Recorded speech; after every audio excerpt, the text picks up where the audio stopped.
नमस्कार किसान भाइयों। आज हम जो अनार में सबसे ज़्यादा जो अभी क्लाइमेट के हिसाब से ज़्यादा नुकसान करती है वो कथेरी करती है। तो कथेरी के लिए हम क्या करना चाहिए वो हम आपको ये वीडियो के माध्यम से आपको दिखाते हैं। तो कथेरी में हमें क्या करना चाहिए, कौन सी दवाई यूज़ करनी चाहिए। तो आप सबको अनुरोध है ये वीडियो पूरा देखना, क्योंकि ये पूरा वीडियो देखोगे तो आपको मालूम पड़ेगा कथेरी में हमें क्या करना चाहिए। तो चलो आपको मैं ये वीडियो दिखाता हूँ। आज का यह वीडियो आपके खेती के जीवन का सबसे महत्वपूर्ण वीडियो साबित होने वाला है। आज हम एक ऐसे विषय पर बात करेंगे जिसने देश के लाखों किसानों की रातों की नींद हराम कर रखी है। हम जब भी खेत में जाते हैं तो अपनी फसल को हरे भरे रूप में देखना चाहते हैं, लेकिन क्या होता है जब अचानक आपकी फसल की पत्तियां मुड़ने लगती हैं? क्या होता है जब पौधा बढ़ना बंद कर देता है और फल टेढ़े मेढ़े होने लगते हैं? हम बड़ी या फिर कुछ इलाकों में चुरड़ा मुरड़ा भी कहते हैं। आपके इलाके में क्या बोलते हैं कमेंट करो। अगले कुछ मिनट में हम इस दुश्मन के हर एक राज से पर्दा उठाएंगे। हम जानेंगे कि यह खेत में कहां से आती है, यह कैसे अपनी जनसंख्या को बम की तरह बढ़ाती है और वो कौन से वैज्ञानिक तरीके हैं जिनसे इसे जड़ से खत्म किया जा सकता है। अगर आप मिर्च, टमाटर, बैंगन, भिंडी, पपीता या गुलाब की खेती करते हैं तो आज का यह वीडियो आपके लिए किसी वरदान से कम नहीं होगा।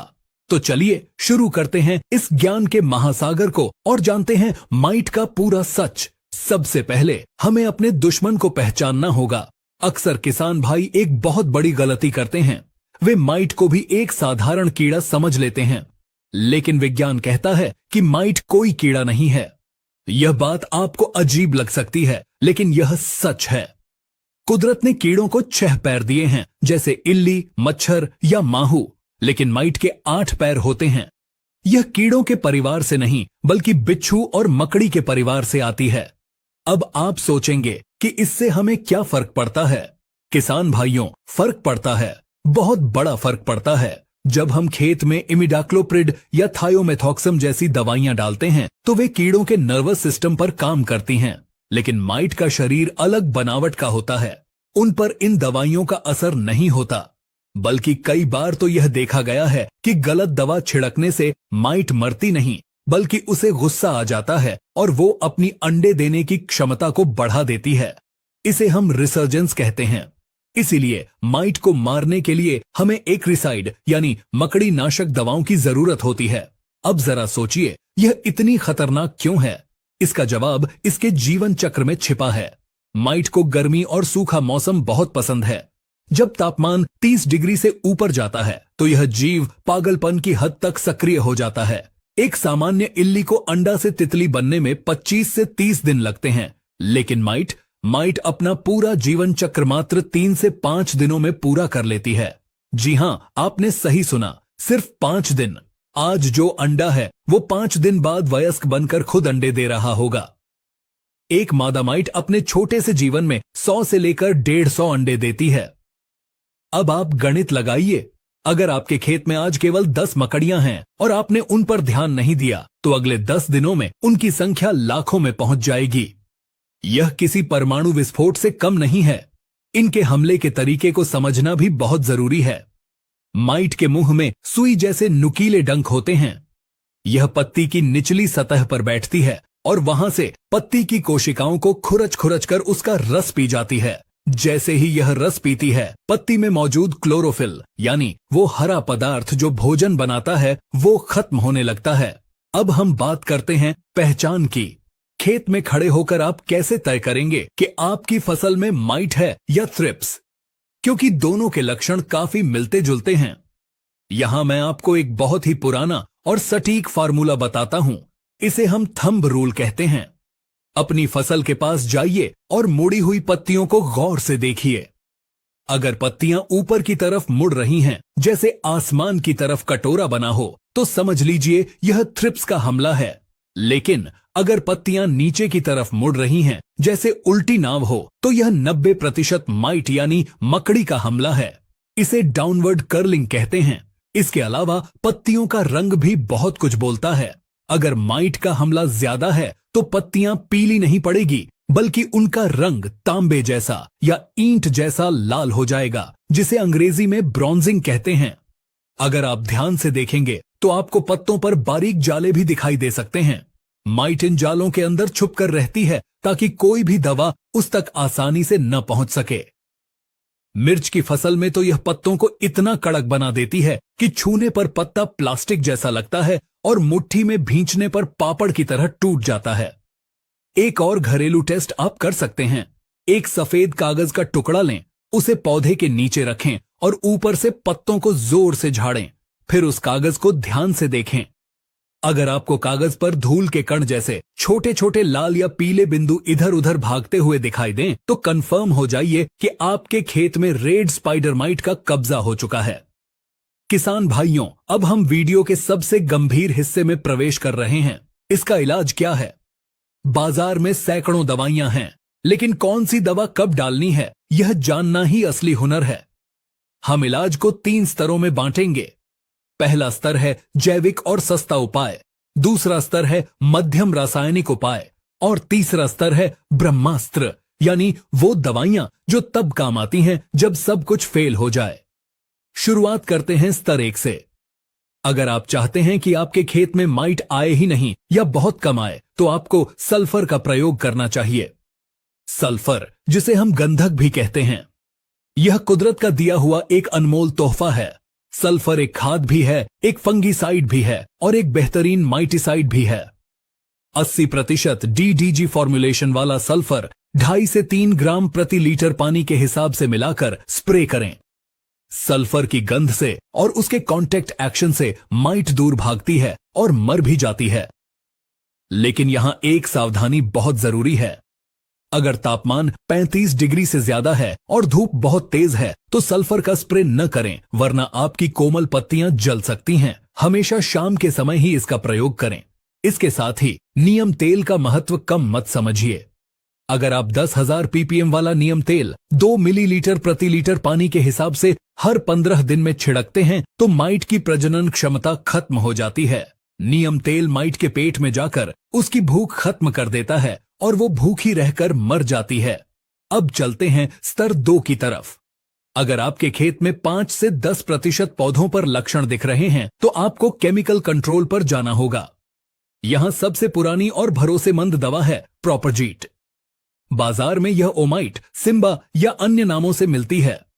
इसमें प्रोपरजीट 57% EC होता है। इसकी डोज 2 से 3 मिलीलीटर प्रति लीटर पानी है। यह दवा गैस बनाकर और छूने से माइट को मारती है। इसकी तीखी गंध से माइट में खलबली मच जाती है। दूसरी बेहतरीन दवा है फेनाजाक्विन 10%, जिसे आप मैजिस्टर के नाम से जानते हैं। यह दवा माइट के अंडों पर भी असर करती है और वयस्कों पर भी। इसकी डोज 2 मिलीलीटर प्रति लीटर पानी है। यह एक बहुत ही अच्छा नॉकडाउन एक्शन देती है, यानी स्प्रे के कुछ ही घंटों में आपको मरी हुई मकड़ियां दिख सकती हैं।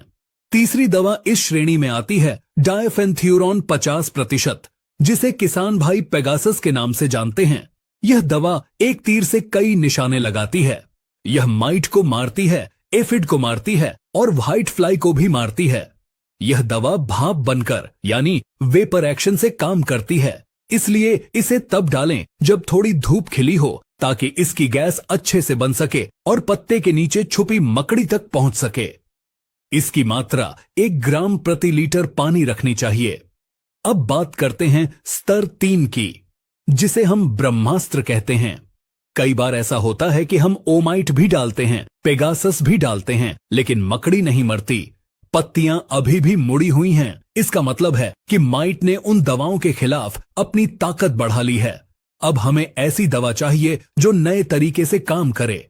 यहां सबसे पहला नाम आता है स्पाइरोमेसिफेन का, जिसे पूरी दुनिया ओबेरॉन के नाम से जानती है। यह दवा बायर कंपनी की एक खोज है। यह दवा माइट के शरीर में वसा यानी फैट बनने की प्रक्रिया को रोक देती है। अब आप सोचिए, अगर किसी जीव के शरीर में फैट बनना बंद हो जाए तो वो जिंदा कैसे रहेगा? यह दवा खास तौर पर माइट के बच्चों और अंडों के लिए काल है। इसकी सबसे बड़ी खूबी यह है कि इसका असर 15 से 20 दिनों तक रहता है। इसकी मात्रा 1 मिलीलीटर से 1.25 मिलीलीटर प्रति लीटर पानी रखनी चाहिए। अगला ब्रह्मास्त्र है क्लोरफेनापायर। यह दवा माइट की कोशिकाओं के अंदर जाकर उसकी ऊर्जा बनाने वाली मशीन को बंद कर देती है। माइट बिना ऊर्जा के लकवाग्रस्त हो जाती है और मर जाती है। बाजार में यह इंट्रेपिड या फैंटम के नाम से मिलती है। इसकी डोज 1.5 से 2 मिलीलीटर प्रति लीटर पानी है। एक और बहुत ही आधुनिक दवा है स्पाइरोटेट्रामैट, जिसे हम मोवेंटो कहते हैं। यह एक 2 वे सिस्टमिक दवा है। मतलब अगर आप इसे पौधे के ऊपर के पत्तों पर स्प्रे करेंगे तो यह पौधे के रस में घुलकर नीचे की जड़ों तक जाएगी, और अगर नीचे स्प्रे करेंगे तो ऊपर तक आएगी। माइट पौधे के किसी भी कोने में छुपी हो, यह दवा उसे ढूंढ कर मारती है। इसका इस्तेमाल तब करें जब फसल की कीमत अच्छी मिलने वाली हो, क्योंकि यह थोड़ी महंगी दवा है। लेकिन किसान भाइयों, रुकिए, सिर्फ महंगी दवा खरीद लेने से माइट नहीं मरेगी। मैंने कई किसानों को देखा है जो 2000 रुपए की दवा लाते हैं, लेकिन फिर भी रिजल्ट नहीं मिलता। क्यों? क्योंकि स्प्रे करने का तरीका गलत होता है। तो सही तरीका क्या है, समझिए। पहला, पानी की मात्रा। कंजूसी बिल्कुल न करें। 1 एकड़ में कम से कम 150 से 200 लीटर पानी का इस्तेमाल करें। पौधा दवा से नहलाना चाहिए। दूसरा, सही नोजल। हमेशा होलोकोन नोजल का प्रयोग करें, जिससे दवा की बिल्कुल बारीक धुंध बने। जितनी बारीक बूंद होगी वो हवा में तैरते हुए पत्ते के नीचे तक पहुंचेगी। तीसरा और सबसे महत्वपूर्ण, सिलिकॉन स्प्रेडर, जिसे हम चिपको कहते हैं। अच्छी क्वालिटी का सिलिकॉन चिपको दवा को पत्तियों पर फैलाता है, और सबसे बड़ी बात, यह माइट के जाले को गला देता है। जब जाला गल जाता है तभी दवा माइट के शरीर को छू पाती है। बिना सिलिकॉन के माइट को मारना लगभग नामुमकिन है। इसके अलावा एक विशेष सलाह, कभी भी एक ही दवा को बार बार लगातार स्प्रे न करें। अगर आपने पहली बार ओबेरॉन डाला है तो अगली बार प्रॉपरजीट डालें और तीसरी बार फेनाजाक्विन डालें। दवाओं को बदल बदल कर डालने से माइट को संभलने का मौका नहीं मिलता और की पूरी दास्तान। यह एक छोटा सा जीव है, लेकिन अगर इसे नजरअंदाज किया जाए तो यह राजा को भी रंक बना सकता है। हमें उम्मीद है कि इस वीडियो में दी गई गहरी और वैज्ञानिक जानकारी से आपको अपनी खेती में बहुत मदद मिलेगी। याद रखिए, सही समय पर सही पहचान और सही दवा ही सफलता की कुंजी है।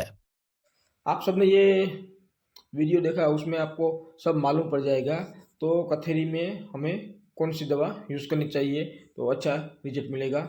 और आप सबको खेडूत मित्रों को अनुरोध है, जिसको भी ये दवाई चाहिए तो हम मेरा कॉन्टेक्ट कर सकते हैं।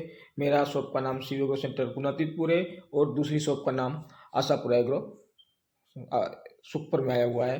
तो आप सब खेडूत मित्रों को धन्यवाद बोलता हूँ। तो आभार। जय जवान जय किसान।